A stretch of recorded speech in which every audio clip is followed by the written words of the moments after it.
الحمد لله والصلاة والسلام على رسول الله محمد بن عبد الله وعلى آله وصحبه ومن والاه وبعد. السلام عليكم ورحمة الله وبركاته. يقول المصنف رحمه الله: الباب الثامن في النية والإحرام. نبي وفصل يفوع نقانية أتي الله أكبر إليت ما في بير الصلاة، وفيه 3 فصول وبلا متى إنان بلا أقلي أبلا لقق نقوى النية وهي واجبة في الصلاة إجماعا. ونرى يعني النية جاء من الصلاة ننتنع ولمقل ريه تنككم يقع. àkọ́kọ́ tó ń pè ní àníyà náà ni kí a gbèrò ohun tá a fẹ́ ṣe lọ́kàn wa. Gbígbèrò ohun tá a fẹ́ ṣe lọ́kàn wa, àdìsọ́kàn pa fẹ́ ṣe nǹkan báyìí ni wọ́n ń pè ní àníyà. Ṣùgbọ́n mo gbèrò mo fẹ́ ṣe nǹkan báyìí, mo ládìsọ́kàn mo fẹ́ ṣe nǹkan báyìí, só ṣeéṣe kẹ́nìkan nínú àwọn èèyàn kó ṣiṣẹ́ kan níṣẹ́ láì jẹ́ pé ó lérò ń gbà kan ṣiṣẹ́ òun kó tó ṣe? Kọjá ń tọrọ. Gbogbo tí wọn bá ṣe ń gbèsè ayé yóò ní èròǹgbà kan sí. Mo fẹ́ ṣe, ìfẹ́ ṣe, mo fẹ́ lọ, ìfẹ́ lọ, mo fẹ́ gbà, ìfẹ́ gbà. Ṣùgbọ́n a kàn fẹ́ kí wọn mùsùlùmí kó kàn ládì sọ́kàn lérò ń gbà mo fẹ́ ṣe nǹkan báyìí. À ń fẹ́ kí wọn máa sọ pé nínú ẹ̀mí rẹ, nínú ọkàn rẹ, mo gbèrò láti ṣe nǹkan báyìí láti fi jọ́sìn fún Allah. Ìfijọ́sìn fún Allah yẹn ò ní kókó. Yìí kàn sí pé Olúwa ní kẹ́ máa dàníyàn. Àníyàn tẹ́ dáhùn à ń fẹ́ kẹ́ ẹ ṣàfọ̀mọ́ nínú ẹ̀. Àfọ̀mọ́ yẹn ni wọ́n ń pè ní al-ikhlas. Olúwa ní wa ma umiru illa liya'budu Allaha mukhlisina lahu-d-din. A ò pa yín láṣẹ pẹ̀lú nǹkan kan bí èsì kẹ́ máa jọ́sìn fún Allah lónìkan, kí èsì máa ṣàfọ̀mọ́ ẹ̀sìn yẹn fún. Ìṣàfọ̀mọ́ ẹ̀sìn ni kò sọ pé ní tí mo ṣe yìí o, mo ṣe ni láti fi jọ́sìn fún Allah nìkan. Ìṣe nítorí ẹlòmíì, ìṣe fẹ́kẹ́ lómi ò nípìn bẹ́ẹ̀, Allah nìkan ni mo ṣe fún. Eléyìí pàtàkì. A rí i pé al-ikhlas, ìṣàfọ̀mọ́ nǹkan kò lè ṣe é mú wá àfikọ́ pẹ̀lú àníyàn. Àníyàn lè wà láì jẹ́ kí èèyàn ṣàfọ̀mọ́ náà, àmọ́ ìṣàfọ̀mọ́ kò lè dá dúró láì jẹ́ pọ́ wá nú àníyàn. Torí wọ́n sọ pé kullu ikhlasin niyya wa laysat kullu niyyatin ikhlasa. Gbogbo ìṣàfọ̀mọ́ kò lè jẹ́ ní tí ó wáyé nínú ẹ̀sìn tó fẹ́ ṣe àfikọ́jẹ́pá níyàn lọ́ba dé. Àníyàn sì lè wà láì sí ìṣàfọ̀mọ́ ń bẹ̀. Bí ẹni tó ṣe sọ́láàtì torí àwọn ẹni tí ń rí, wọ́n fẹ́ kán yìn ọ́n, wọ́n fẹ́ kán gbósùbà fún kò jù bẹ́ẹ̀ lọ, kò sí sọ́láàtì yẹn lè là. Tẹ́lẹ̀ bá yé wa, ajẹ́pọ̀ àbùkátà ká ní al-ikhlas nínú àwọn àníyàn wa. Náà Nabi sallallahu alayhi wa sallam sọ pé faman kanat hijratuhu ila Allahi wa rasulihi fa hijratuhu ila Allahi wa rasulihi wa man kanat hijratuhu lidunya yusibuha aw imra'atin yatazawwajuha fa hijratuhu ila ma hajara ilayhi.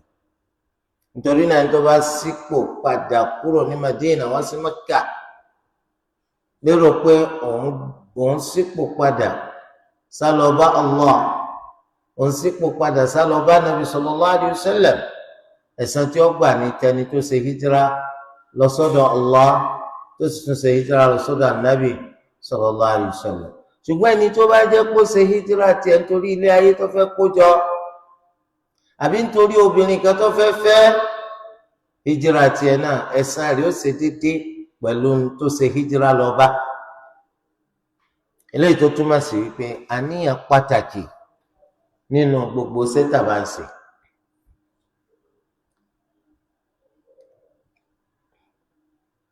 Tí ó bá ṣàníyàn, gbogbo wàhálà wa, gbogbo làálàá wa yóò kàn máa já sí gbára gbóná ni, yóò máa já sí pàbó, òní ládàá òní ládàá. Kí á ní tó bàsíkò rẹ jẹ́ sí? Al-ikhlas ọ̀pàtàkì, àníyàn ọ̀pàtàkì. Bákan náà nínú gbogbo ń tá a bá fẹ́ ṣe, àǹfààní àníyàn nǹkan méjì.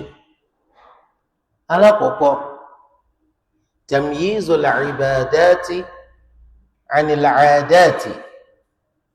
yóò jẹ́ ká mọ ìyàtọ̀ láàrin ìjọsìn àti àṣà. Àníyàn ni ó jẹ́ ká mọ ìyàtọ̀ láàrin ìjọsìn àti àṣà. Nísìn ẹni méjì wọ balùwẹ̀ lọ́tọ̀ọ̀tọ̀, eléyìí ìgbà tó yọ wọlé à ń fura mọ̀ pé ń dami sára, eléyìí náà ìgbà tó wọlé afura mọ̀ pé ó náà ń dami sára ni. Ìgbà tí wọ́n wá jáde wọ́n á bi eléyìí pé kí ni wọ́n lọ ṣe ń balùwẹ̀? Ó lọ lọ wẹ̀wẹ̀ jánábà. Ìwọ ńkọ́? Ó lọ orúmú ń lọ sinra. Àníyàn ni ó jẹ́ àmọ́ ìjọsìn yàtọ̀ sí àṣà. Nísìnyí ẹni tó fẹ́ wẹ̀wẹ̀ jánábà yóò dàníyàn àbí òní dàníyàn? Yóò dàníyàn. Ẹni tó fẹ́ sinra ńkọ́ ta ń bẹ̀ ọ́? Ta ló bí ọ́ kókò máa dàníyàn pé yá Rọ́bì mo fẹ́ sinra? Nítorí pé lẹ́yìn àṣà ni. Bákan náà, ìwọ kápẹ́ ayé ìgbà tá a wáyé sí, ayé ìgbà táwọn èèyàn máa ń sán aṣọ májì ni, tó tún faṣọ òbúra fún gbélé lókè, gẹ́gẹ́ bí àti ṣe máa ń rí àwọn ọkùnrin tó bá gbé ihram. Àwọn aríyàn méjì bẹ́ẹ̀, ẹnìkan ọlọ́sọ májì ọ̀dà kan bora, ẹnìkejì náà lọ́sọ májì ọ̀dà kan bora. Àwọn akẹ́ báwo lẹ ti ṣe múra lónìí báyìí? Ó ní báwọn bàbá ti ṣe máa múra mọ́rántì. Ẹ̀yin kọ́ mo gbé ihram ni, mo fẹ́ ṣe umra. Kí la fi ṣe yàtọ̀? Àníyà la fi máa ṣe yàtọ̀ láàrin eléyìí àti eléyìí. Ẹ̀yin arípòrí yín dá pandara, ẹ̀yin náà arípòrí tí náà dá pandara. Wani kí ló dé? Ìkíní kejì yín sì fárí. Wọ́n sọ pé mo ṣe umra ni o, níparí umra mi ni mo dán orí mi o. Ìwọ ńkọ́? Ó ní mi fẹ́ kírun funfun máa hàn lórí mi. Gbogbo ìgbà tí irun funfun bá ti yọ báyìí máa fárí mi. Ok, èwo lẹ̀sìn? Ẹni tó fárí nítorí pọ́ parí umra, àmọ́ ẹni tó dárí nítorí pé kò fẹ́ rí irun funfun lórí ẹ̀ kì í ṣẹ̀sìn. Àṣà lásán ni. So a máa tàtàrà àníyá, a máa ṣe yàtọ̀ láàrin ìjọsìn àti àṣà.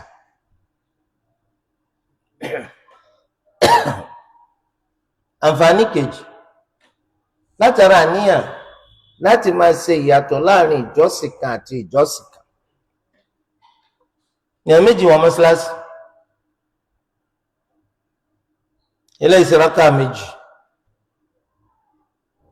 eléyìí náà ṣe rákà méjì, wọ́n sálámù. Sọláàtì wo lẹ́yìn ṣe? Ọlásùbà. Ẹ̀yin ńkọ́? Tahiyyatul masjid. Kí ló jẹ́ ká má yàtọ̀? Àníyà, torí pé méjèèjì náà kọ́ rákà méjì. àníyàn ni ó di ká máa ma ìpele àti ìpele tíjọsìn kọ̀ọ̀kan bọ́ sí. àníyàn tẹ́ wá rí yẹn ọ̀ràn yẹn ní ṣáájú ká tó ṣe gbogbo iṣẹ́ ìjọsìn tó bá yí pé ṣíṣe ni wọ́n á máa ṣe.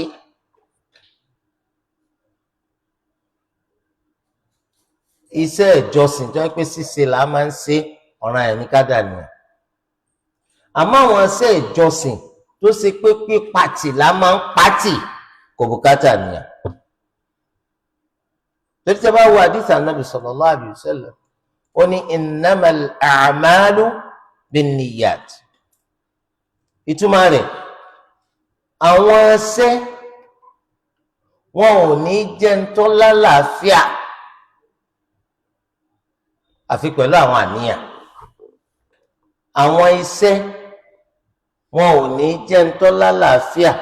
àfi pẹ̀lú àníyàn. eléyìí nìtumọ̀ rẹ̀ déédéé kìí ṣe tí a máa sọ action àkíní kan by intention. mo rò pé yọ gbogbo ìtẹ́ ń tútùkùtù yẹn kò nítumọ̀. ìtumọ̀ rẹ̀ ni innamal a'malu sahihatun binniyat. tí bá fẹ́ gbé sí Yorùbá àwọn ẹsẹ̀ wọn ò ní jẹ́ ń tó lálàáfíà àfi pẹ̀lú àwọn àníyàn. ẹni pé gbogbo iṣẹ́ tó bá ṣe tó ní í ṣe pẹ̀lú ìjọsìn yìí kò lè lálàáfíà àfi tó bá wà pẹ̀lú àníyàn. tó gbogbo as-salat iṣẹ́ tá à ń ṣe ni, az-zakat iṣẹ́ tá à ń ṣe ni, al-hajj iṣẹ́ tá à ń ṣe ni, al-jihad iṣẹ́ tá à ń ṣe ni, al-amru bil-ma'ruf wan-nahyu 'anil munkar iṣẹ́ tá à ń ṣe ni. gbogbo àwọn sẹ́tà bá ń ṣe ó bùkátà níyàn yàtọ̀ sáwọn sẹ́tà bá ń pàtì torí pé innamal a'mal àwọn sẹ́tà ń ṣe àwọn sẹ́tà ń pàtì ńkọ́ bí ní ìṣèrọ à ń pàtì ní àìparọ́, olè à ń pàtì ní àìjalè, zina à ń pàtì ní àìṣe zina, ọtí à ń pàtì ní àìmutí,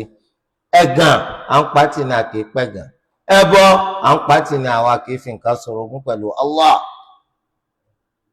ṣé gbogbo eléyìí náà lẹ́ ń dà ní à pé ya Rabbi ní mutí, ya Rabbi ìníjalè, ya Rabbi ya Rabbi ya Rabbi kò sẹ́ńtọ́ bẹ́ẹ̀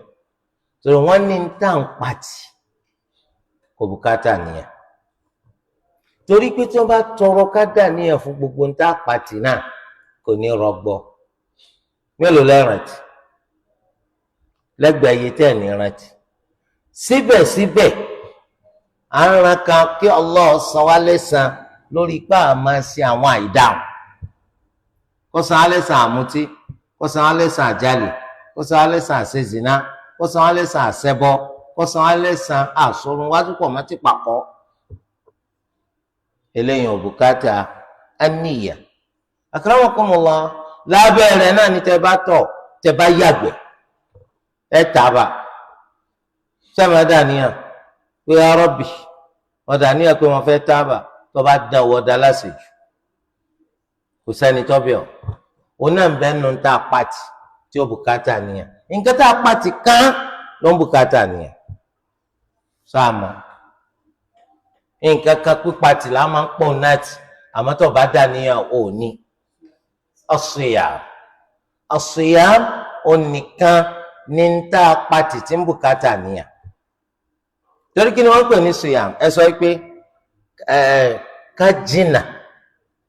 sí gbogbo tí ó máa mú ní má wà nípò ẹni tó ṣe siyam bíi jíjẹ bíi mímu bíi bá obìnrin lò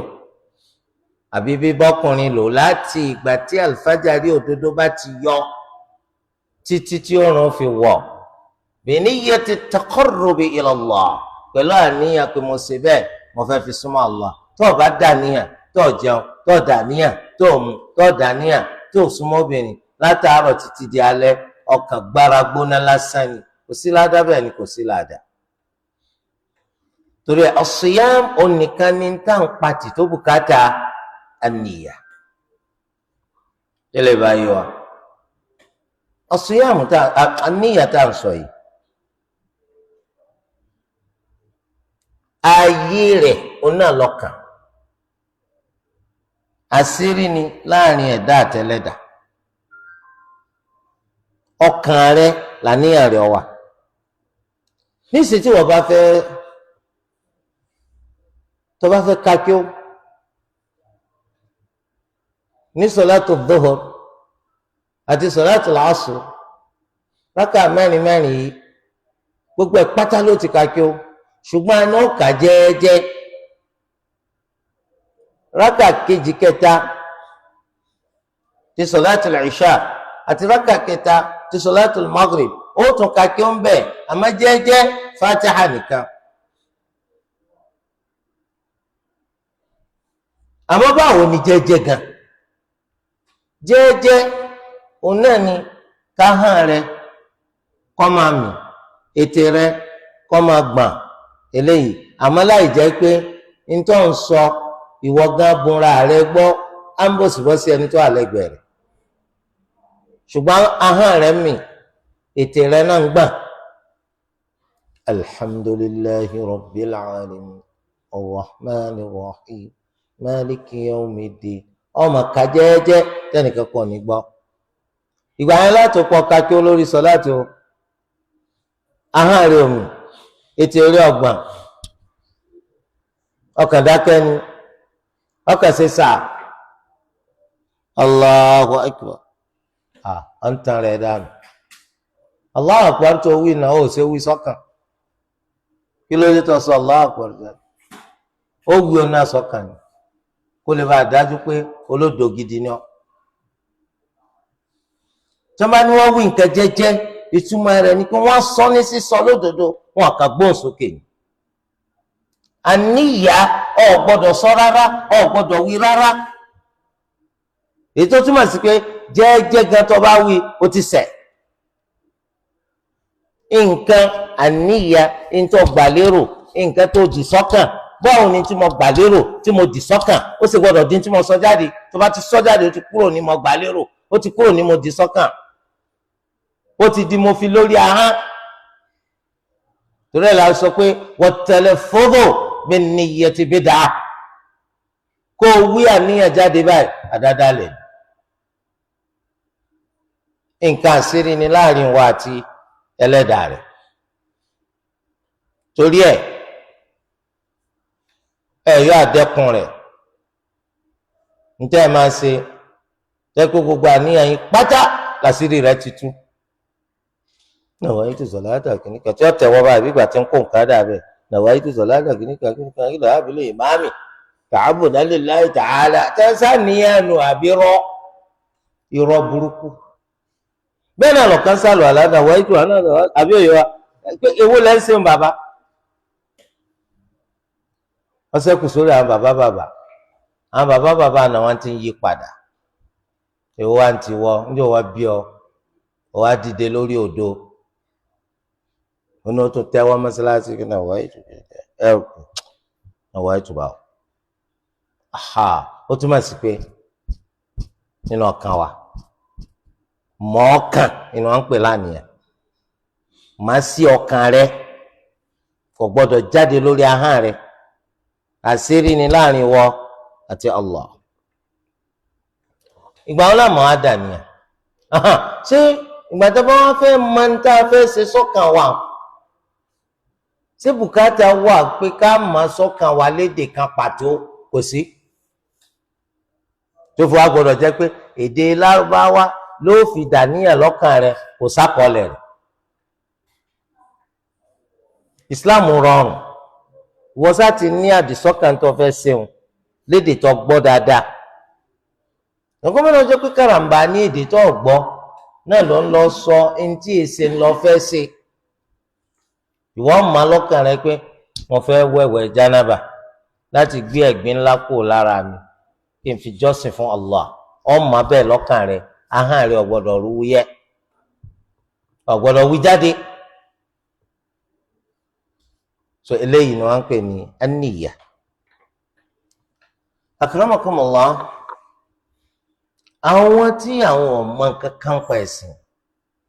tó yẹ pé ìlànà táwọn ń tẹ̀lé ìbọgibọ̀pẹ ni àwọn náà máa sọ pé àwọn ń dà níyàn. ní ìsìtẹ́ bá pé babaláwo wá sọ́dọ̀ àwọn ẹni tí máa lò wọ́n kíkékè ní ìkàdójú sọ àwọn káwọn obilẹ̀ léèrè ó lè wá mówó ẹyọ wá kókó fún akókò dàníyàn sí àbí ẹ̀kọ́ ni bó la níyàn gan tiwa mọ̀ ń béèrè àníyàn bó ló tiwa sílé ifá ló tiwa èdè lárúbáwá làníyàn ẹwédè mi fún bí tó ti rí pé Islam ti dé tipẹ́ ọkọ Yorùbá gan láwọn èdè ẹni ní wákàtí tá a wà yìí èdè wọn nù lárúbáwá ni ẹ wá gbólóhùn mi fún. bákan náà ẹ ń sọ pé àlùbọ́sà èdè wọn ni ẹ lárúbáwá ni albasal gbàtà Haúsá gbà ń sọ pé alubasa Yorùbá sọ pé kí ni àlùbọ́sà albasal wali alwali kí lè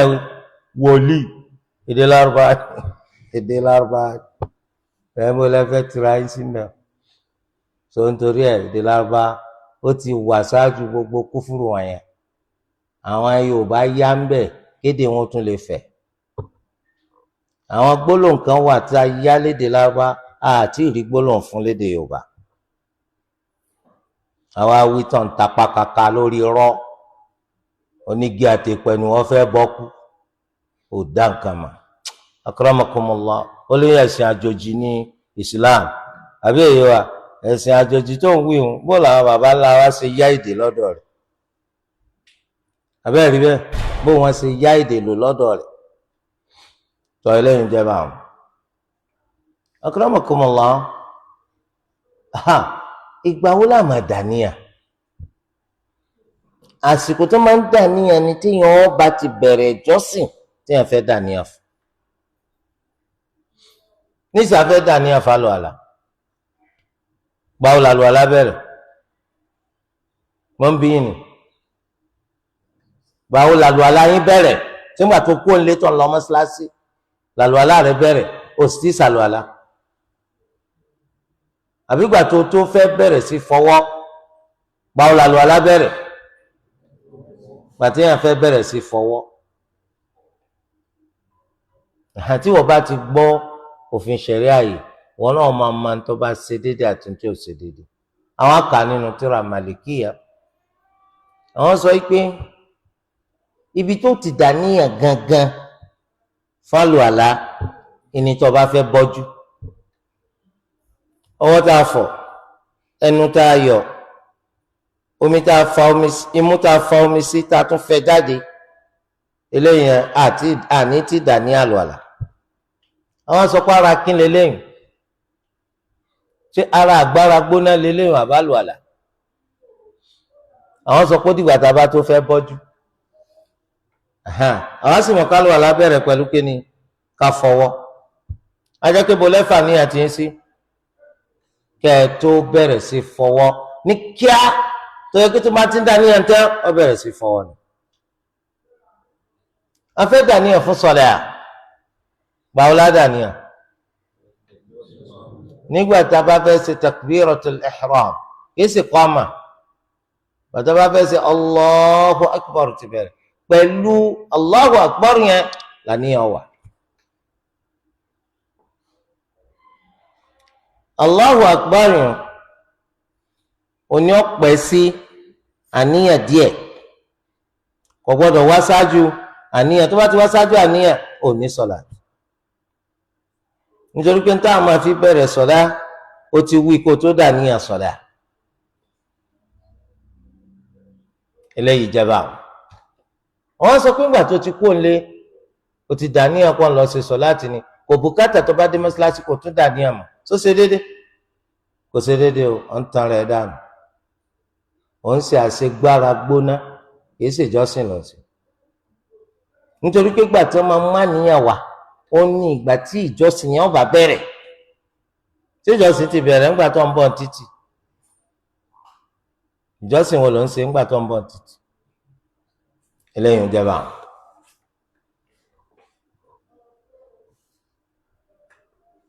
wọn ni wa hiya wajibatun fi as-salati ijma'a ẹnu àwọn olùmọ́kò lórí pé sọlẹ́ dandan ní ká dàníyàn kí ló fà á ti sọ síwájú káfi mọ̀ bóyá masha allah kí ló fà á tó fi jẹ́ pé àbùkátà ká dàníyàn bí sọlẹ́ torí pé iṣẹ́ ni gbogbo sẹ́kúnmá ó bùkátà ní kó lè bá a ní àlàáfíà. tó bá sọ pé ìjìmá só bùkátà ká tó máa wẹ́rí mi kà ní ntẹ́nu àwọn olùmọ́kò lé lórí só bùkátà ká wẹ́rí mi kà kò bùkátà nítorí pé ẹnu wọn ò lè kó lórí nǹkan kan àfi kó jẹ́ pé bóyá alukurani àbí sunna tọ́ka sí. a sì ti rí ẹ̀rí pàtó tánàbí Muhammad sallallahu alayhi wa sallam sọ fún akpé kádàníyà ó ní innamal a'malu binniyat nínú riwaya kan innamal a'malu binniyya gbogbo àwọn ṣẹ́ wọn ò ní jẹ́ ntọ́ lálàáfíà fi pẹ̀lú àníyàn wa innama likulli imri'in ma nawa gbogbo èèyàn kọ̀ọ̀kan kò sì ní gbẹ̀san kan àfi ní ìbámu pẹ̀lú ntọ́ bá dà lánìyàn ìyẹn ni pé tó bá gbẹ̀sìn tí wọ́n ṣe yìí ó ṣe nítorí tí Allah ní ọgbẹ̀san rẹ̀ lọ́dọ̀ Allah tó bá ṣe ìjọsìn rẹ̀ nítorí káwọn èèyàn lè bá rí ọ Olúwa nìkan lọ wẹ̀san rẹ̀ lọ́dọ̀ ọ̀hún. torí àbùkátà báwo láti ṣe borí ọkàn wa tá a fi máa túláàsì rẹ̀ kó máa mà nínú ẹ̀mí wa wípé ẹ̀sìn tá a fẹ́ ṣe yìí ń kọ́ a fẹ́ ṣe lillah eléyìí ń pàtàkì tó bá bá jọ́sìn lọ pẹ̀lú ẹ̀mí mò ń ṣe nítorí ti Allah kárí mi bá dé tó bá jẹ́ pé ọ̀sọ̀rọ̀ alẹ̀ fún kárí mi ìjọsìn yẹn sì jẹ́ ìjọsìn tó ṣe pín á sọ pé ọwọ́ abálábí tó ti ṣe ikhlas ọgbàládà rẹ̀ abálábí tó ti ṣe kárí mi kò sí ládà bí kápọ̀ ọ̀fẹ́ pín zakati 1 million o ti wá pín zakati lórí 700,000 gbogbo ẹ̀ lillah ọ̀sọ̀kan rẹ̀ lẹ̀ fúnra mi dèkòdèkò kó máa ronú pò ń ṣe nítorí káwọn èèyàn lè bá kan sára sí ọ kí á tó fẹ́ bẹ̀rẹ̀ sí ní pín 300 tó kù báyìí lọ́ máa wò pé bẹ́ẹ̀ òyìn mi ọ̀yẹ́ kémi náà yẹra mi ṣètọ́ni bá bẹ̀rẹ̀ sí ní fi sí ọlọ́kàn kíkọ́ máa ṣe kí wọ́n lè bá yàn sẹ́mi ká lè pín 700 kúrò lára 1 million ọgbà ládà ti 700 300 ńkọ́ ànádànù àmọ́ tí ìjọsìn ọba ṣe pín kápò ti ṣe rákà mẹ́ta nínú sọláàtì ìṣà gbogbo ọsẹ lè là àmọ́ lórí ẹlẹ́kẹrin ẹnìkan kan sọ̀rọ̀ nípa ta ni ṣe sọláàtì báyìí bí àwọn sàhábà wọn náà bá ní yẹs sípàṣẹkù bọ sàábé lolúwa rẹ̀ sá ó dùn òun ìpígbà tó dé sí kìí ṣe rákàtà tí máa ń ka kí ó sókè ẹgbọrọ ó dùn òun ìpígbà tí wọ́n tó ọmọ ya yìí tó ọmọ yìí tó dé sí kìí ṣègbà tá à ń ka kí ó sókè tí wọ́n kí rákà alákọ̀ọ́kọ́ ní àtẹlẹ́kejì àbà ìwọ́gbọ́n tó kan sára sí àmọ́ gba ilé yìí wò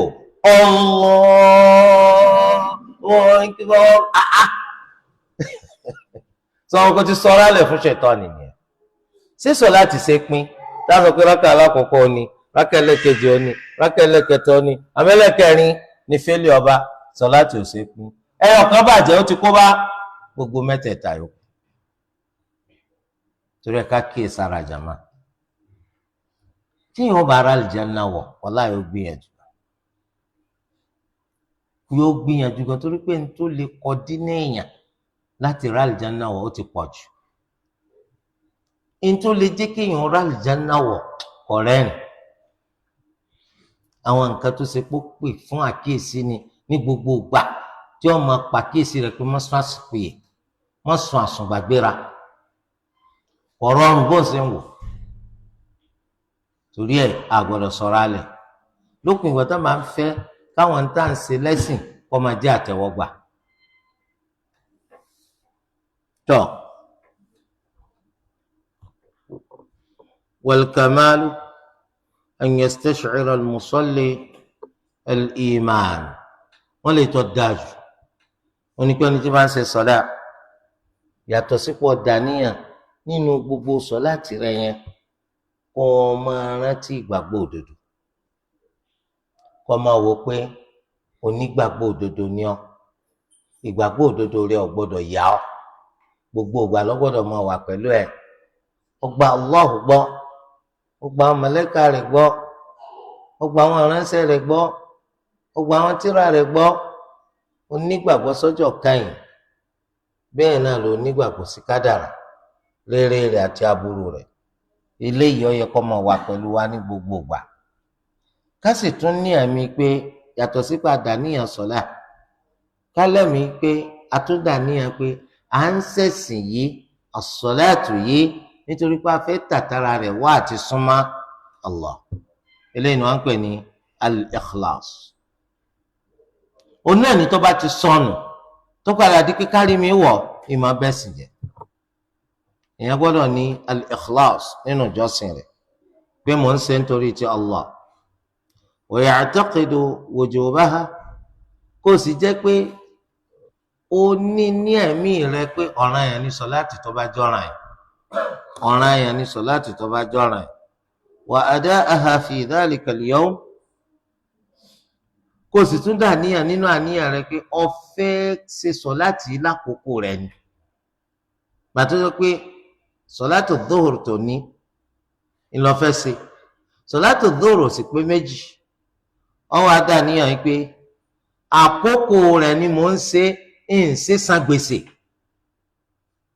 ṣe òkè sọ̀láàtì yẹn lè ṣe lákòókò rẹ̀ gẹ́gẹ́ bó Olúwa ti ṣe fi pa á láṣẹ ó sì ṣeé ṣe kákòókò ọbọ mọyàn lọ́wọ́ ẹni tí ń ṣe lákòókò rẹ̀ á pè ní àdáa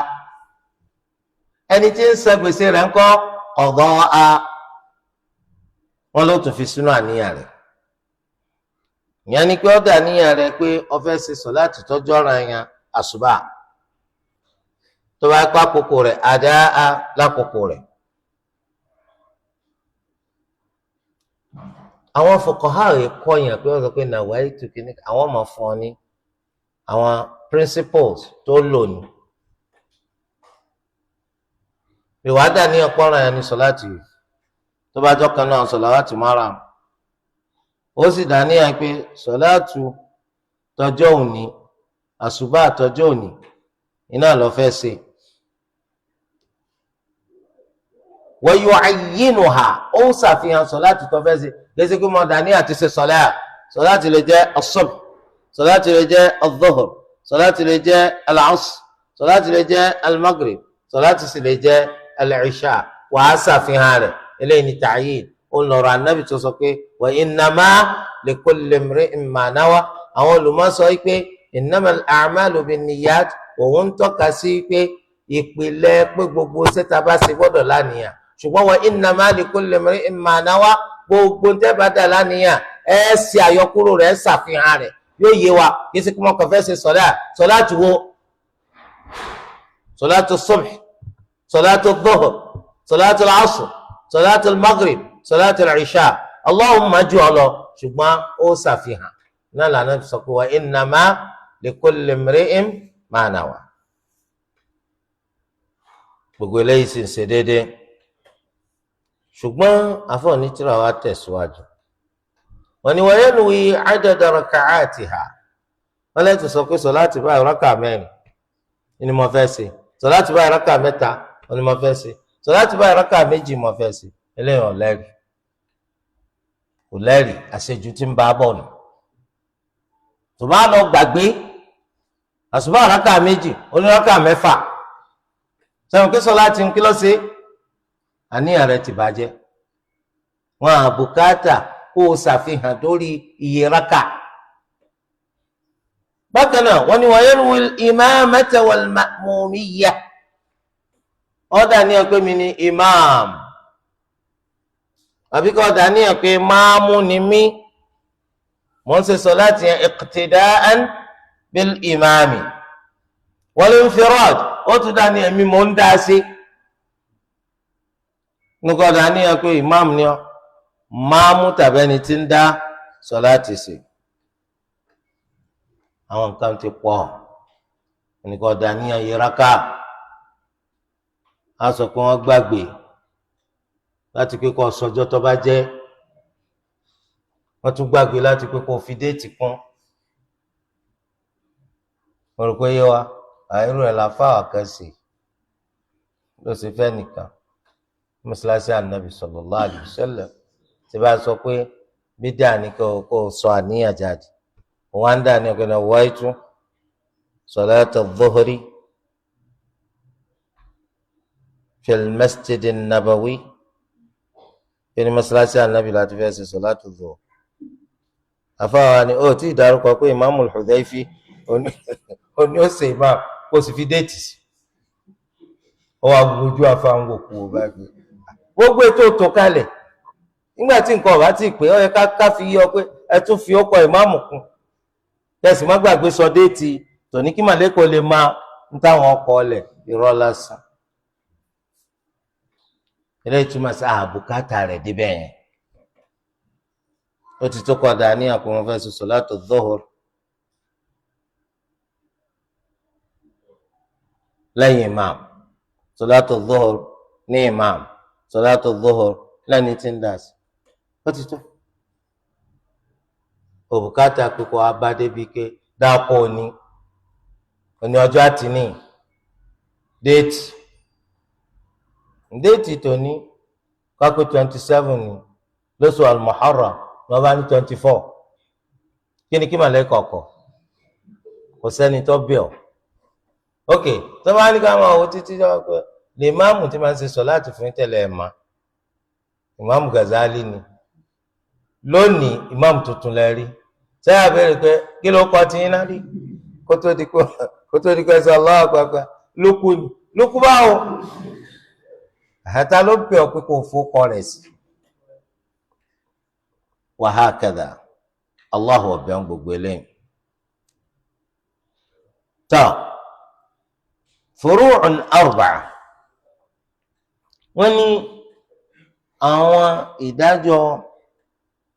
ohun àgbéyẹ̀wò mẹ́rin ní nínú fiqh ohun àgbéyẹ̀wò alákọ̀ọ́kọ́ tajibu niyyatul ma'mumiyyati wal infirad ọ̀rọ̀ yẹn ní kó dàníyàn pé máàmú ni ọ́ tàbọ̀ ń dá sọ̀láàtì ṣe ní gbogbo ọjọ́kọ́jọ́ nínú gbogbo sọ̀láàtì wala tajibu niyyatul imamiyyati illa fil jumu'ati wal jam'i wal khawfi wal istikhlaf àmọ́ kìí sí ọ̀ranyàn oníkádà níyàn wípé lè máàmù ni mí afẹ́kọ̀ọ́ dàníyàn rẹ̀ àmọ́ ibi tó ti jọ́ra yẹn kọ́ dàníyàn rẹ̀ sọ̀láàtì mẹ́rin alákọ̀ọ́kọ́ aljumu'a sọ̀láàtì aljumu'a ẹ̀ dàníyàn pé lè máàmù lẹ́yìn wal jam'i nígbà tá a bá fẹ́ pa sọ̀láàtì méjì pọ̀ bóyá ní Arafa àbí Muzdalifa àbónírin àjò àbátí ẹ̀fẹ́ pa sọ̀láàtì méjì pọ̀ nítorí kójú rọ̀ sọ̀láàtì al-Maghrib àti sọ̀láàtì al-Isha ọ̀dà ní àpé ìmáàmù ni mi. al-khawf nígbà tá a máa ṣe sọ̀láàtì ìbẹ̀rù lásìkò ogun ìmáàmù ọ̀dà ní àpé ìmáàmù lò nítorí pé àwòrán sọ̀láàtì ń bẹ̀ yẹn ó mú àwọn nǹkan kan lọ́wọ́ táyé ríru rẹ̀ nù sọ̀láàtì mi. wal-istikhlaf ìmáàmù wa ó ń bá sọ̀láàtì lọ ìṣòba jábọ́ǹdì rẹ̀ ó wá fa ìwọ pé kó máa bá sọ̀láàtì lọ ọ̀dà ní àpé ìwọ ni ìmáàmù nìs eléyìí àyè ìdánwò ni níṣìí táwọn èèyàn méjì mẹ́ta mẹ́rin tí wọ́n bá wá pa àwọn fẹ́ ṣe lè máàmù mọ́ṣáláṣí kan eléyìí ò sínú pé wọ́n wáyé o àkọ́kọ́ rí pé àwọn lásìkò táwọn lè filẹ̀ máa fi ṣe ìmáàmù à ń tún kájú òṣùwọ̀n tó bá tiẹ̀ fọ̀rọ̀ wá wọn lẹ́nu wò àbí wọ́n sì dánwò fáwọn àwọn lè ṣàṣeyege marhaba ẹ máa bọ̀ ọ̀kan náà béèrè ni lọ́dọ̀ màlìkíyà ayé mẹ́rin wà tẹ́ni tí ń ṣe lè máàmù ti gbọ́dọ̀ dàníyàn wípé ìmáàmù lọ yàtọ̀ sáyè mẹ́rin náà kí ni ìdájọ́ ká dàníyàn pé ìmáàmù ni wá mo rò pé yé ìbéèrè yẹn pẹ̀ka lọ sí a and b so ìwọ ń tọ́ ẹ̀kọ́ sọ ni pé jíìmù méjì àti xọ́ọ̀ méjì mo rò pé yé wa so sọmọ kóhun náà fẹ́ dorí rẹ̀ rú náà ni so ìwọ náà wá sọ pé jìmáàní àti xọ́ọ̀xọ́ọ̀ni so yé wa jíìmù méjì àti xọ́ọ̀ méjì ẹ ṣàlàyé aljumu'atu waljam'u walkhawfu walistikhlaf nígbà tó lọ lé kí ó tó kú fẹ̀rẹ̀ kọ́ ọmọ kí ó lọ sá àǹfààní kan wá yọ wọ́n fẹ́ẹ́ fi hàn ṣe ìmáàmù mọ́ṣáláṣí kan tuntun tán kọ́ wọ́n á pè wọ́n lọ ń gbàdúgbò sá pé mashallah ustaz sí ni ọ torí fìlà tó ọmọdé ó fi hàn pé mashallah la quwwata illa billah ẹnìkan náà tó wá yọjú ẹ pé mẹ́ta wọn ni ẹ jókòó a fẹ́ ṣe ìdánwò fún yín ìpè ìdánwò báwo tẹ́bà fẹ́ wá sí ní ká tá ń bí ọkọ̀ wa tọrọ ebi jẹjẹjẹjẹ lè má mú jókòó wọ́n lọ fẹ́ gbàsọ ẹ̀wò sọ ààyè mẹ́rin tí ìmáàmù tó lọ́dọ̀ àníyàn pé ìmáàmù lọ lọ́dọ̀ Málíkì ìwà ni ẹ fẹ́ dá yẹn lágara ni wọ́n ọ̀dọ́ lágara torí pé lẹ́yìn inú bẹ̀rẹ̀ kéwú lọ́wà níta yìí sì fi máa ń bú àwọn èèyàn ni pé ìbẹ̀rẹ̀ kí wọ́n mọ̀ wọn ọ̀mọ̀ parí ẹ̀ ìwọ tọ̀kadé parí ọ̀wá amabi tí ó ti dà ní ọ̀ràn yẹn pé lè má mú yọ wọ́n fẹ́ jẹ lè má mú lò kàn ní Nàìjíríà lẹ́yìn tí wọ́n sọ pé kò sí ní ti ń jẹ́ lè má mú lò kò sí ní ti jẹ́ bẹ́ẹ̀ ní sẹ̀rí àtiwá o gbogbo eléyẹn ẹ̀yin lẹ́ dá lẹ̀ akramakumullah wọ́n ti wá wí bàbá ń bàbá láwa ni afa kan bá jáde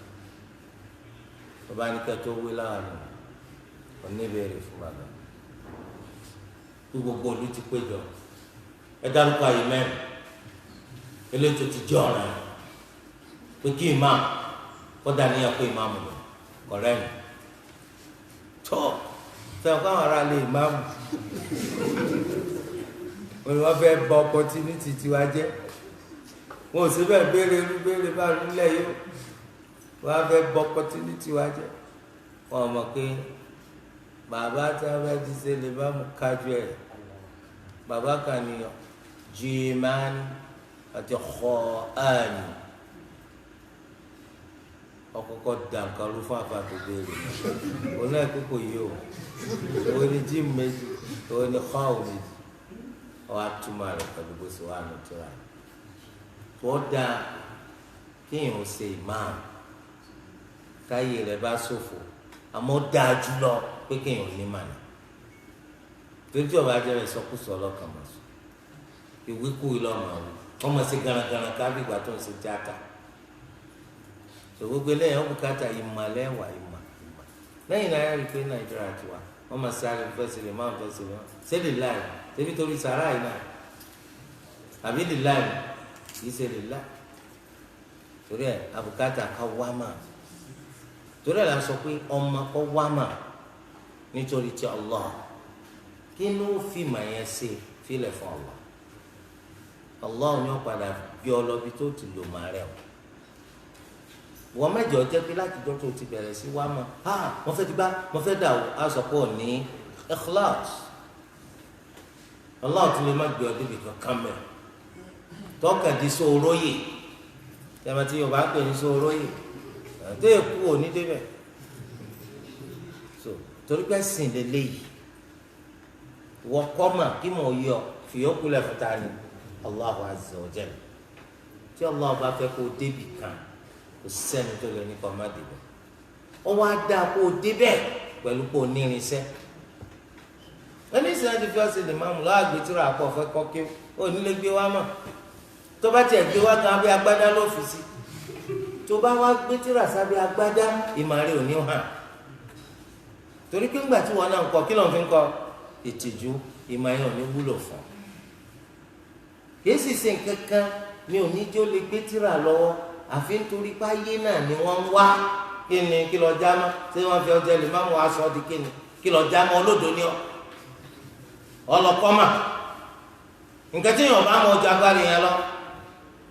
nítorí pé àwọn olódò kan á fi ọsẹ lè máa mú láti túmọ̀ sí kò ju gbogbo yẹn lọ tó ẹ̀rí pé gbéragbó ti gùn wọn ó lè lọ ra fóòmù kókó séjìká àlùkẹ́gbà rẹ̀ wá ga lórí ẹ̀rọ tó lè túmọ̀ sí pé náà ti sọ wọ́n ní tafaqqahu qabla an tusawwadu ẹ wá ìmọ̀ àgbọ́yé ẹ̀sìn fún tó fi ń so lórí torí pé èèyàn kan láàrin ẹgbẹ̀rún ni wọ́n fi so lórí tó tún máa wá mọ̀ ẹgbẹ̀rún dín kan àwọn akọ́mọ́ láyé ń bí kọ́mọ́ a lè tẹ́tí rà síwájú ẹnìkan mọ́ kọ́dà tó bá dán wò àwọn ẹ̀mẹ̀wá rẹ̀ ó sọ pé bàbá kámánì náà kàn ga o ẹ fẹ́ dójú ti pọ̀ yìí ni wọ́n á lẹ̀ lọ gba kí alọ́ ọ̀gbọ̀n kankan ó wá kó nílé lọ́mọ ìgbà tó wà ń kékeré tó sì wá ń pọ̀ ọ̀dọ́ ọ̀kọ́ mà ìwọ òsì máa ń tó lu akọ fún ọlọ́la ṣé ń gbà tí bàbá ní ṣe ṣeun torí àwọn ẹni tó ti ràn kiri ká rẹ tẹ́jọ́ máa kóra ẹ̀ kánú odò tí wọn ò tiẹ̀ ní dé kó ọ̀rọ̀ ra rẹ ṣégbà náà ló ń retí òsì máa gbé ẹni tí ò tu ọ tọ́jọ́ máa nù rẹ ní ọ̀padà dójú tì ọ́ wọ́n padà dójú tí wọ́n padà fi hàn pé ọmọ kankan ọmọ dò torí ẹ̀ tí wọ́n bá pè nǹkan lọ́rọ̀ ẹ̀sìn ìyẹn yẹ kọ́kọ́ yanjú nínú àdìsí Ànábì Muhammad sallallahu alaihi wasallam wọ́n ní inna Allaha yuhibbu idha amila ahadukum amalan an yutqina Allah nífẹ̀ẹ́ sí pé tẹ́nìkan ní bá ṣiṣẹ́ kan kó ṣe dáa kó yanjú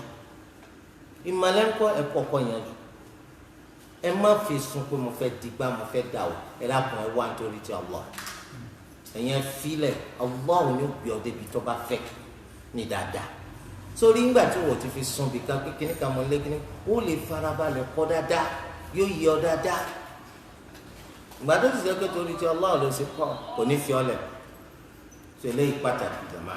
ká mójútó torí ẹ̀ tí o bá jẹ́ pé ru bàbá yẹn wọ́n bá ní mà lóòótọ́ sẹ́wọ̀n kó dojú tì wọ́n jọ nígbà tí wọ́n ní kí ni má jẹ ààyè owó ni lè má mú ó ti gbọ́dọ̀ dà níyàn túláàsì pé lè má mú lọ. wọ́n á ní kí ló dé tí ìmáàmù fi gbọ́dọ̀ dà níyàn pé ìmáàmù ló láwọn àyè mẹ́rẹ̀ẹ̀rin wọ́n ní lè kọ́ òun ní ìmáàmù shortan fìyà wọ́n nítorí pé a lè ṣe ọ̀kan nínú sọ̀láàtì mẹ́rẹ̀ẹ̀rin àfi kárí ìmáàmù jùmọ̀ kò ṣeé ṣe láìsí ìmáàmù àlìjámù afẹ́pa sọ̀láàtì méjì pọ̀ kò lè ṣeé ṣe láìsí ìmáàmù iná lẹ́sẹ̀ pé ẹnìkan wọ́n ti parí jámù mọ́ṣáláṣí torí kó jọ rọ̀ èèyàn kan wá dé kò bá jámù yẹn òjò sì tí ì dúró ẹ wá ní sóun náà lè ṣe Maghrib àti ìṣá kọ́ papọ̀ kí láwí kọ̀tọ́ ṣe Maghrib kọ́ padà lé torí inú májẹ̀mú tí ó jẹ́ ká lè pa sọ̀láàtì méjèèjì ń pọ̀ ní imam sọ̀láàtì imam ó sì ti parí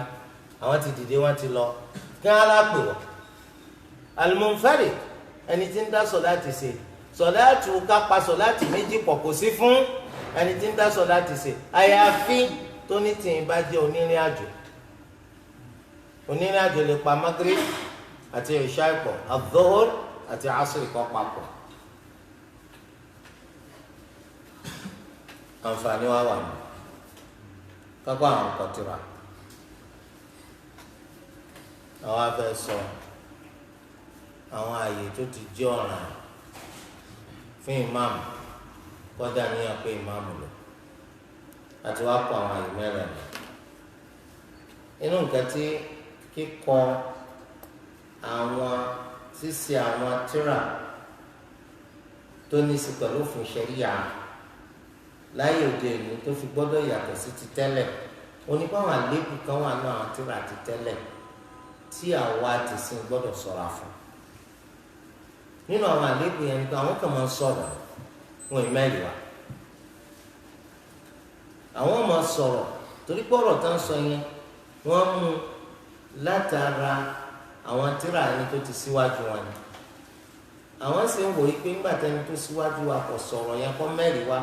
nítorí kó ti yẹ kó yé orí kó ti yẹ kó yé náà ní ọmọ abẹ láéláé a sì gbàgbọ́ yé jura wa lọ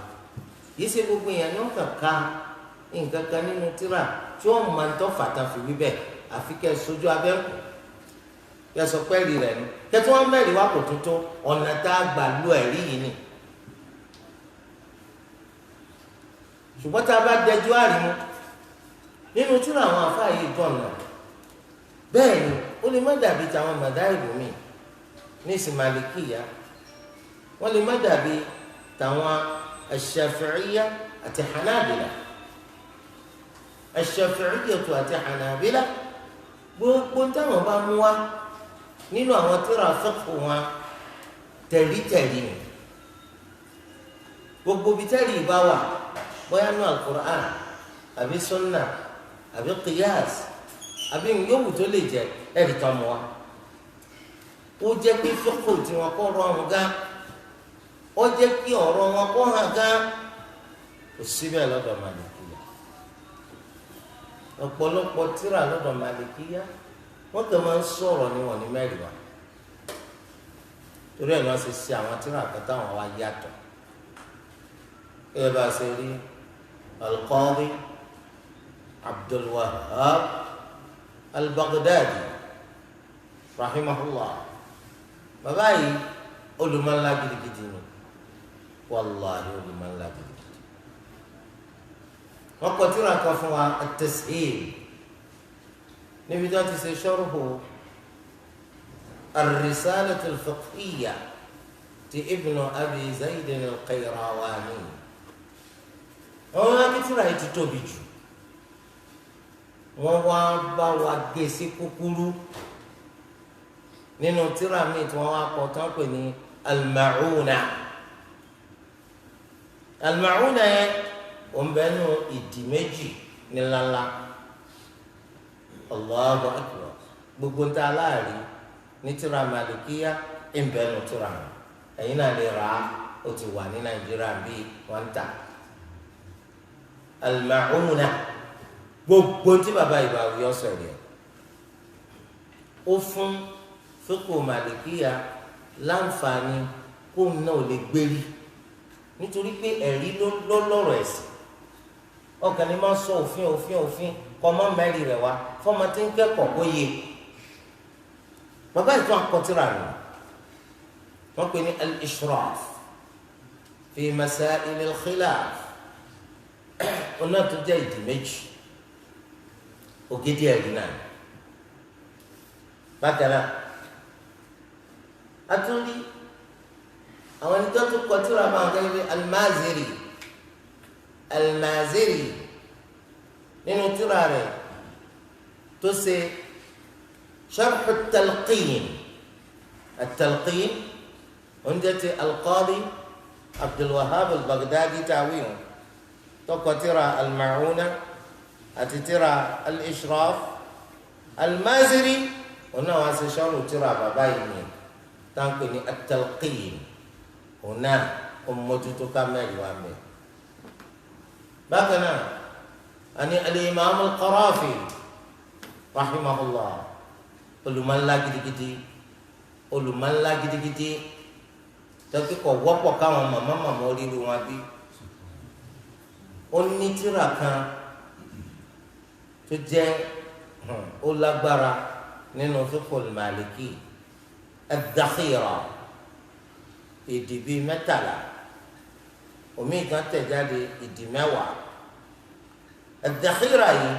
subhanallah ó bẹ̀rẹ̀ rẹ̀ pẹ̀lú muqaddimatun usuliyya pẹ̀lú tírà usulul fiqh tóró lùmọ̀ nípa usulu tunu olótùkọ́ tírà kan tó pàtàkì jù tàpé ní al-Furuq lil-Qarafi al-Qarafi gbogbo tó bá mú ayọ̀ mẹ́rin wa torí pé ó ṣàǹfààní púpọ̀ lọ́dọ̀ àwọn olùmọ̀ Ṣafi'iyya wọ́n wà lágbègbè ibi tó gbé láyé rẹ̀ ní Misr ó wá ṣàǹfààní púpọ̀ lára àǹfààní tó wá sí wọn ó wá dà sínú kíkọ tírà lọ́dọ̀ àwọn Màlìkíyà tó ń tẹ̀lé bẹ́ẹ̀ ni a ní tírà at-Tabsira òun náà ó ń bẹ nínú tírà tó ṣe pé wọ́n mójútó ẹ̀rí bẹ́ẹ̀ gidigidi òun ń lọ bí ìdí mẹ́ẹ̀ẹ́dógún jù bẹ́ẹ̀ lọ. àwa ni Ibn Rushd al-Jadd, Ibn Rushd al-Jadd, Ibn Rushd bàbá àwọn wọn kọ al-Bayan.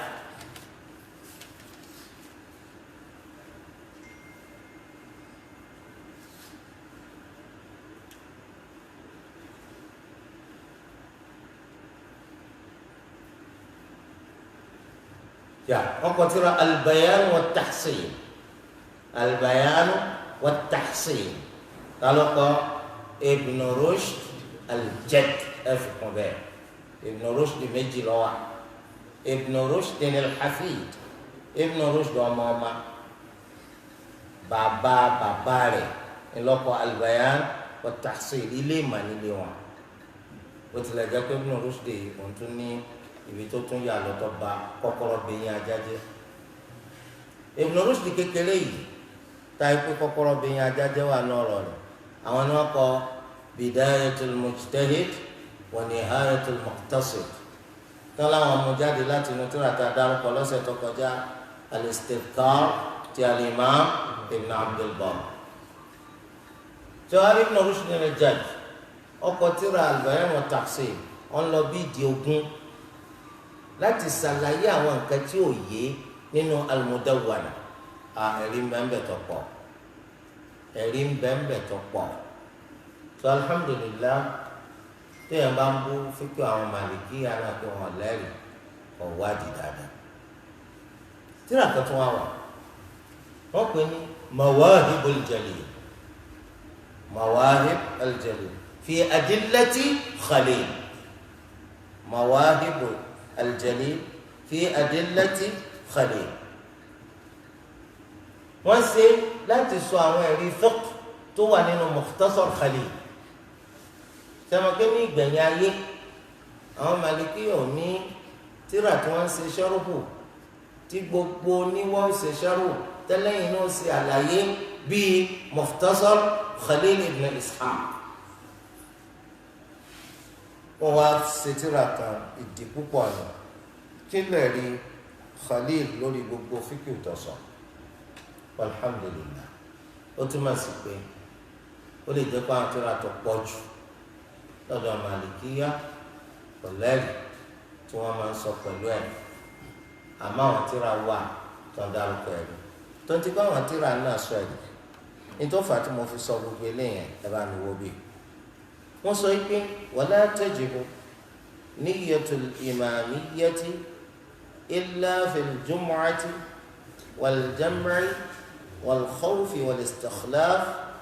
li kawni al imami shartan fiha. nínú fiqh sẹ́rọ̀rọ̀ tó sọ li kawni al imami shartan fiha òun lẹ́rìí.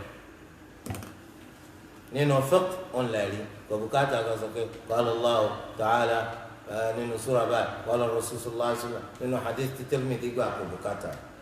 ọwọ́ ọ̀rọ̀ tó sọ lẹ́rìí sẹ́mi pẹ́yìn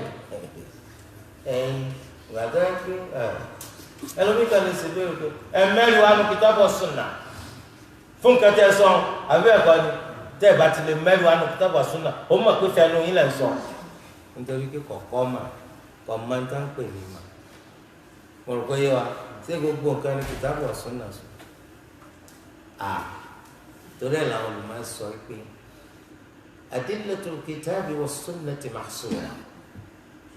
àwọn ẹ̀rí tó wá ní Al-Qur'an àti sunna ní tó ní bẹ̀rẹ̀ tó lópin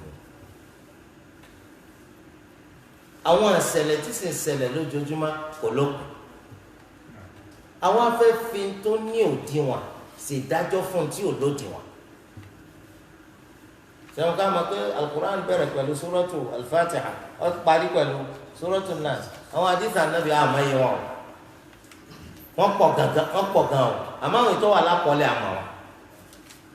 àmọ́ Ahmad ibn Hanbal ó kó 40,000 hadith ó kó jọ sínú Musnad. àmọ́ Imam al-Bukhari ó kó hadith bíi 10,000 ó kó jọ sínú Sahih rẹ̀ bẹ́ẹ̀ náà ni Muslim. láti mọ̀ pé Abu Dawud ó náà kó jọ bá àwọn kí Nasa'i náà kójọ bá àwọn kí Ibn Majah Tirmidhi àwọn náà kójọ bá Abu Dawud At-Tayalisi ó kó tiẹ̀ náà jọ ní Musnad rẹ̀ àmọ́ kí Musnad Abi Awana ó náà kó tiẹ̀ náà jọ As-Sunan Al-Kubra lil-Bayhaqi ó kó tiẹ̀ náà jọ Ma'rifatu As-Sunan wal-Athar ti Bayhaqi ó náà kó tiẹ̀ náà jọ Al-Musannaf li Abd al-Razzaq ó kó tiẹ̀ jọ Al-Musannaf li Ibn Abi Shaybah ó náà kó tiẹ̀ náà jọ Musnad Abi Ya'la ó kó tiẹ̀ jọ gbogbo tírà hadith yẹn Musnad al-Bazzar ó náà kó tiẹ̀ jọ Al-Mu'jam al-Kabir Al-Mu'jam al-Wasit Al-Mu'jam as-Saghir gbogbo ẹ̀ ṣé bá a máa wọ́n tírà ajẹ́pẹ́ gbogbo nǹkan tí àbí òye wa torí ẹ̀ ibi tí wúwà ní kò sọ pé iye nọ́mbà báyìí làdíkà nàbì tó bá sọ bẹ́ẹ̀ ò ti sẹ̀ǹdẹ̀ àmọ́ iye rẹ̀ torí pé níta pè ní àdé gbogbo ọ̀rọ̀ tá nàbì sùn èyí tá a rí kọ́ la rí kọ́ èyí tá a rí gbà wá la rí gbà wá but àwọn tó wà ní àwọn tírà ṣebí ó ti wà lójú kan náà àmọ́ wọn bí àwọn àdìsí yẹn ti ṣe pọ̀ tó bí àwọn àyá Kùránì ti ṣe pọ̀ tó lẹ́gbẹ̀ẹ́ ìṣẹ̀lẹ̀ tí ń ṣẹlẹ̀ èwo lọ́pọ̀ jù ìṣẹ̀lẹ̀ tí ń ṣẹlẹ̀ lọ́pọ̀ jù àwọn afẹ́ fi nǹkan tí ó ní òdiwọ̀n afẹ́ máa fi ṣèdájọ́ fún tí ò lódiwọ̀n ó bùkátà káwọn èèyàn gbọ́ fíkì òye kí wọ́n mọ usulul fiqh kí wọ́n mọ bí wọ́n sì máa yòfin ntí àwọn olùmọ̀ bá ń sọ tó bá sọ bí wọ́n ti ṣe mú wáyé lè qawli ìmáàmì shartan fi wọ́n sọ̀rọ̀ fẹ́nu àmọ́ lọ́dọ̀ olódò kí ló wì táwílì lásán wọn tẹ̀ torí pé wọ́n mọ kankan tẹ́ bá jókòó tẹ́ fẹ́ máa ṣàlàyé fẹ́ lẹ́yìn ẹ̀ka bàṣìkò jẹ́ láti ṣàlàyé fẹ́ ní tí kò ní gbọ́ yé láéláé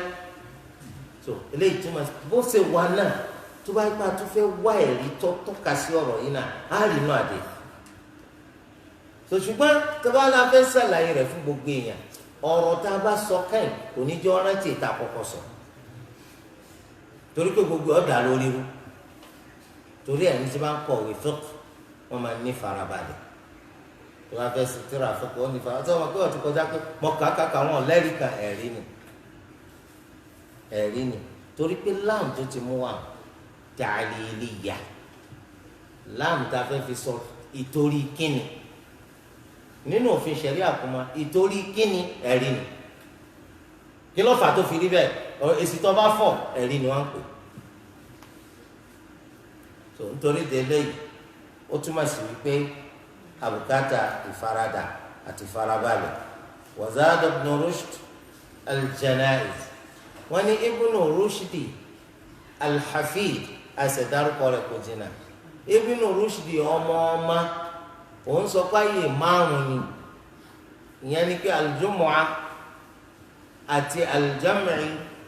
àti al-khawfu àti al-istikhlaf òun tún wá sọ pé wal-janaiz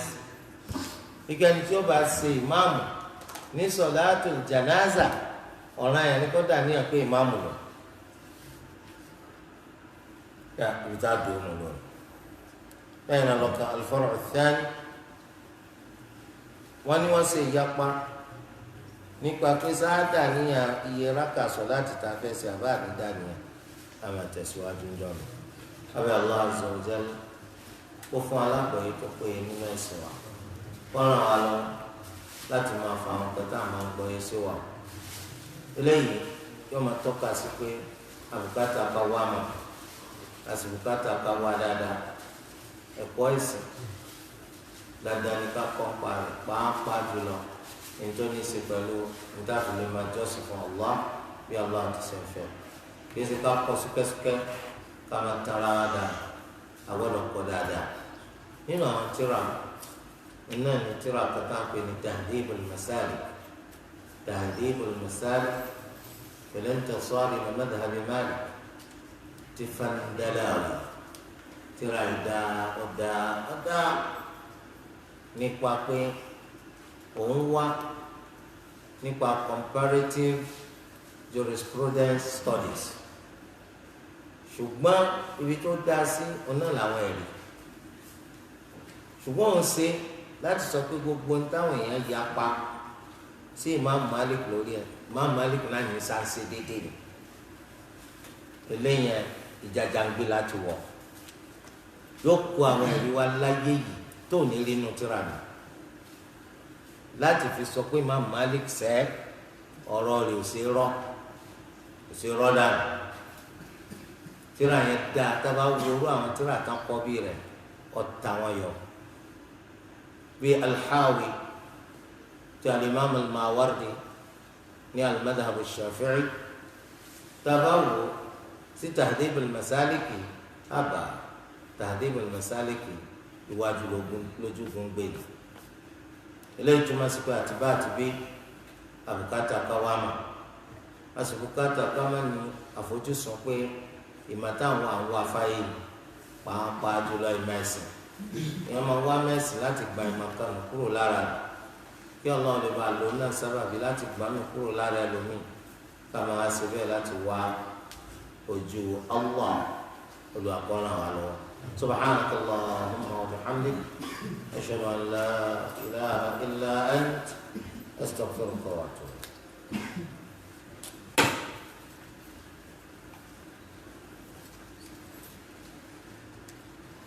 ìbéèrè ẹyọ kan péré.